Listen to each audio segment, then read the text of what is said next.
Hello everyone, welcome to Meera's kitchen. આ વિડીયોમાં હું તમને પાપડી બનાવતા શીખડાવીશ, જે આપણે પાપડ જેવી જ શેકી અને યુઝ કરી શકશું।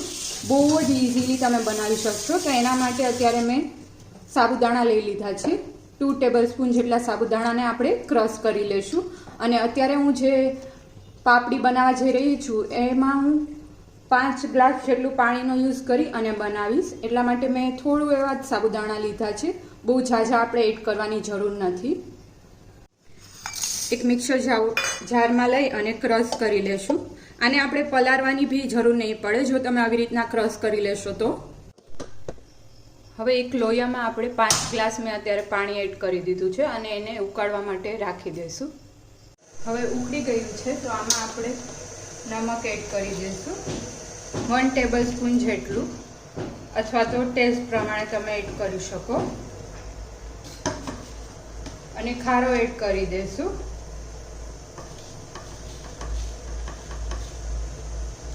2 ટેબલસ્પૂન જેટલો। જે પાપડ માટેનો આવે છે એ એડ કરવાનો રહેશે।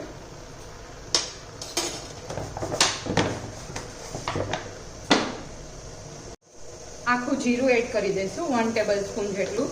તમને વધારે ગમતું હોય તો તમે એડ કરી શકો। અને અત્યારે મેં મરચાં ક્રશ કરી લીધા હતા એ એડ કરી દઈશું। 3 થી 4 મરચી જે તીખી આવે એ લેવાની રહેશે, એનાથી બહુ જ ફાઇન ટેસ્ટ આવશે। અને આ પાપડ તમે તળી બી શકશો અને શેકી બી શકશો। જે આપણે પાપડી બનાવતા હોઈએ છીએ એ ટાઈપની જ પાપડી છે, પણ આનો એક બેનિફિટ છે કે તમે આને શેકી બી શકો। ઓઇલી ના પસંદ કરતા હોય તો આને શેકીને ખાઈ શકો અને બહુ જ ફાઇન ટેસ્ટ આવશે। હવે આને આપણે ઉકળવા દઈશું। તો પાણી એકદમ ઉકળી ગયું છે, ગેસ ઓફ કરી દઈશું।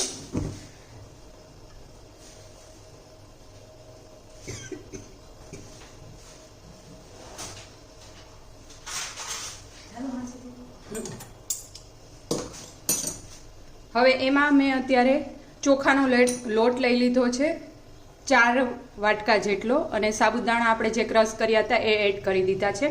આમાં જોશે એટલો જ આપણે લોટ એડ કરવાનો રહેશે।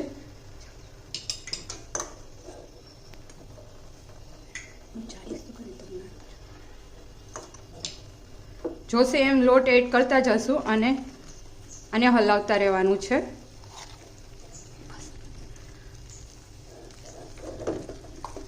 ચોખાનો લોટ હોય એટલા માટે આપણે થોડો ઓછો જ એડ કરવાનો, બહુ ઝાઝો એડ કરશો તો એ પાણી વધારે પીએ અને તમારી ખીચી એકદમ કઠણ થઈ જશે। અને બને એટલું થોડું સ્પીડમાં આવી રીતના હલાવતું રહેવાનું। આવી રીતના મસળી નાખશું ખીચીને।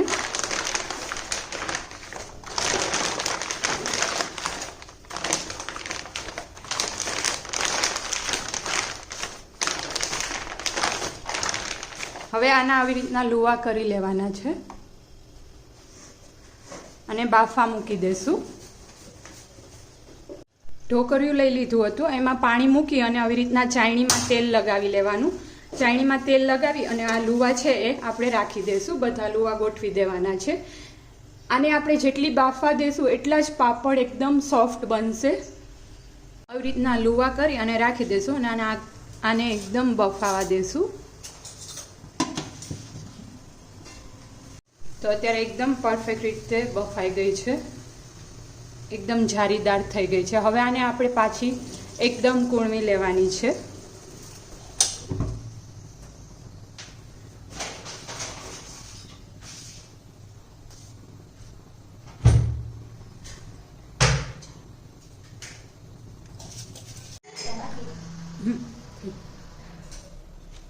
તો હવે એકદમ આપણે મસળી લેવાની છે, જેવી રીતના આપણે પહેલાં મસળી હતી એવી રીતના, જેથી કરીને ચણિયા ના પડે અને એકદમ સોફ્ટ ખીચી રેડી થઈ જાય।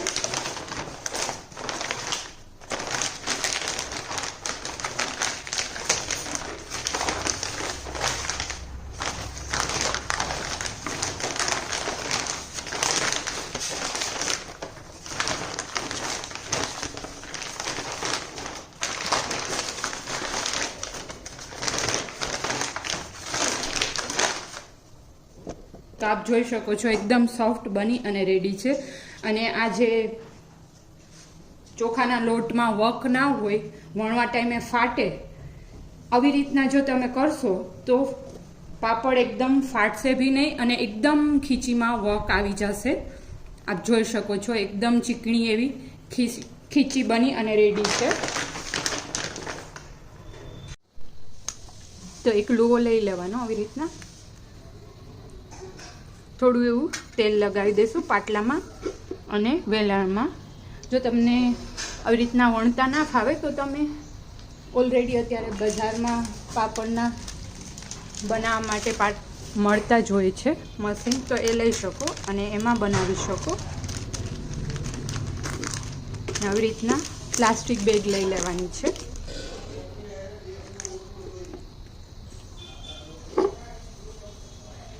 એના પ્લાસ્ટિક બેગ ઉપર બી મેં તેલ લગાવી લીધું છે. આવી રીતના થોડું વણી લેશું. ને તમને એમનું ફાવે તો તમે એમનું બી વણી શકો.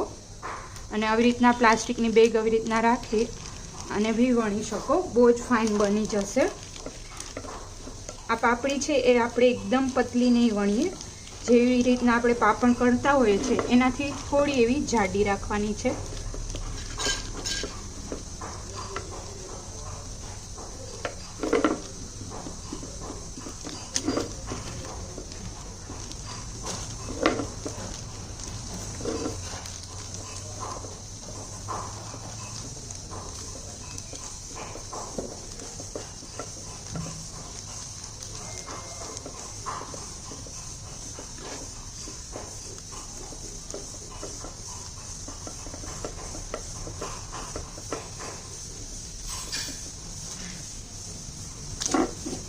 આવી રીતના રેડી છે.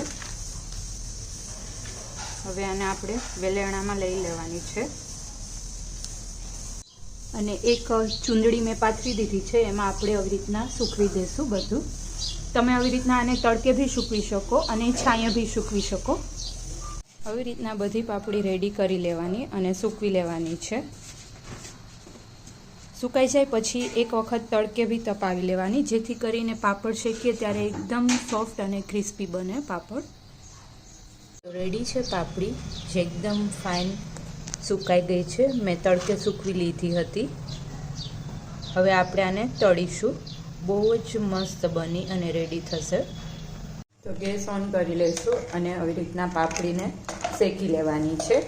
આપ ફ્રાય બી કરી શકો. થોડી આવી રીતના જલ્દીથી જ ફેરવવાની, જેથી કરીને બળે નહીં અને એકદમ ફૂલી અને ફાઇન શેકાઈ જાય.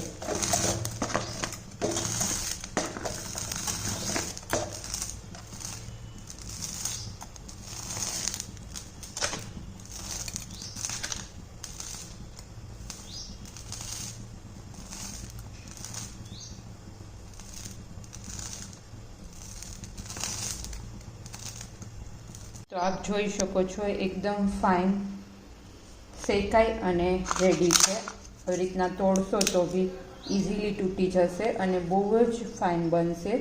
આપ બી આ રેસીપી ટ્રાય કરજો અને મને કમેન્ટ કરી અને જણાવજો તમને મારી રેસીપી કેવી લાગી. Thank you for watching my video.